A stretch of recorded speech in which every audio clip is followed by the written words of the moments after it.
Grabe ka ba mag-breakout? Ito yung 3 harsh truths about acne in humid weather. Una, your hair products might be breaking you out. Ang tanong, ano ba mga gamit mong shampoo, conditioner, wax, tsaka hairspray? Ngayon, kung hindi mo alam yung mga ingredients na nandun sa products na mga ginagamit mo, i-pause mo tong video, picturean mo yung likod, tapos i-discuss natin later. Pangalawa, sobrang dumi ng pillowcase mo. Gano'n ka ba kadalas maglaban ng punda?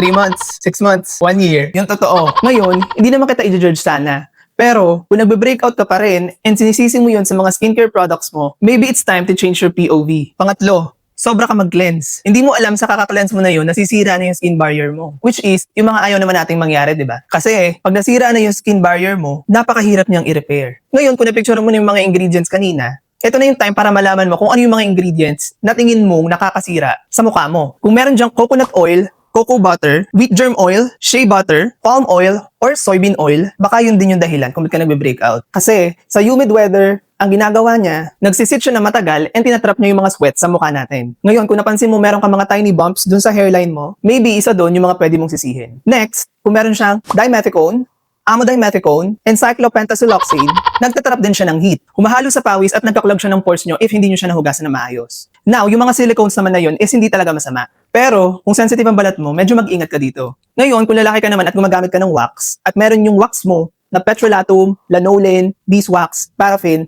at mineral oil, ay baka isa sa mga yon yung culprit mo. So, ang mga dapat mong hanapin instead is aqua o water as the first ingredient, gel-type styling products, at saka yung mga lightweight mists kaysa dun sa mga heavy cream. And if you need moisture naman sa inyong mga buhok, mas piliin mo namang hanapin yung may mga argan oil, jojoba oil, at squalene. Overall, ang tip ko sa'yo, isugasan mo ng maigi yung mukha mo after mo mag-conditioner. And if lalaki ka naman, iwasan mo nang mag-apply ng hair products na malapit sa hairline. Ngayon, if babae ka and still gamit mo pa rin yung mga shampoo na yun, what I suggest doing is mag-hair tie ka para hindi masyadong kumapit yung mga products sa mukha mo. Pang-apat, dalasan mo naman yung laban ng punda. Di naman porke hindi mo nakikita madumi, is hindi na talaga siya madumi. Kasi doon namumuo yung mga pawis mo and naiipon sila doon. At kung nag-breakout ka naman dito sa back, check nyo rin yung shampoo nyo and conditioner. Basta tandaan mo lang na kapag mas heavy yung texture, higher din yung breakout risk.